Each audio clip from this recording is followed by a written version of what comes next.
போதைப் பொருள் வழக்கில் மேலும் ஒரு நடிகருக்கு தொடர்பா என்ற சந்தேகம் எழுந்திருக்கிறது. இது தொடர்பான அண்மை செய்தியை பார்த்து வருகிறோம். இது தொடர்பான கூடுதல் விவரங்களை நமது செய்தியாளர் சுப்பிரமணியன் வழங்கிட கேட்கலாம். சுப்பிரமணியன் வணக்கம். யார் அந்த நடிகர்? மேற்கொண்டு விசாரணையில என்னெல்லாம் தெரியவர வாய்ப்புகள் இருக்கிறது? உங்க கூடுதல் விவரங்கள். போதைப் பொருள் வழக்கில் நடிகர் ஸ்ரீகாந்திடம் நுங்கம்பாக்கம் போலீசார் விசாரணை மேற்கொண்டு வருகிறார்கள். குறிப்பாக இந்த கொக்கைன் போதைப் பொருள் வழக்கில் கைதாகி இருந்த பிரதீப் குமார் என்பவர் அளித்த வாக்குமூலத்தின் அடிப்படையில் இந்த விசாரணை என்பது நடத்தப்பட்டு வருகிறது. முன்னாள் அதிமுக பிரமுகராக இருந்த பிரசாத்திடம் போலீசார் விசாரணை நடத்திய போது பிரதீப் குமார் என்பவர் தொடர்பு இருப்பது தெரிய வந்தது. பிரசாத்தை போலீசார் நீதிமன்றத்தில் ஆஜர்படுத்தி சிறையில் அடைத்தனர். அதன் தொடர்ச்சியாக பிரதீப் குமார் என்பவர் கைது செய்யப்பட்டார்.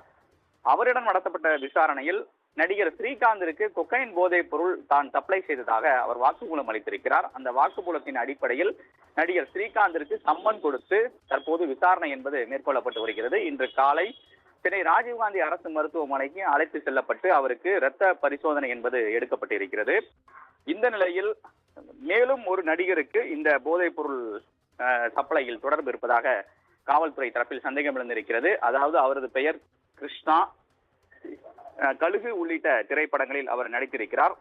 பிரதீப் குமார் இவருக்கும் போதைப் பொருள் சப்ளை செய்ததாக வாக்குமூலம் அளித்திருக்கிறார்.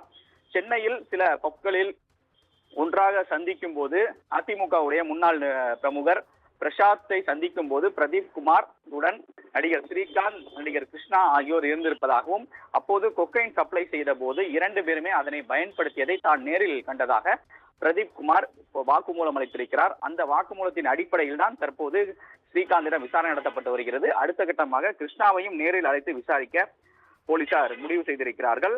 மேலும் மருத்துவ பரிசோதனை என்பது இன்று காலை ஸ்ரீகாந்திற்கு எடுக்கப்பட்டிருக்கிறது.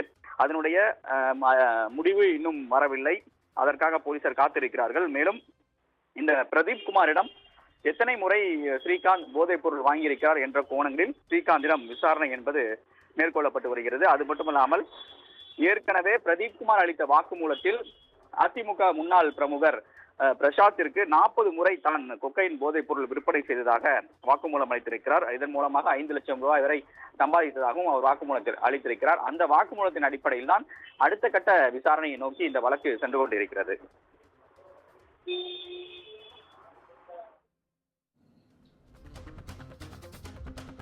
உங்க விரிவான தகவல்களுக்கு நன்றி சுப்பிரமணியன்.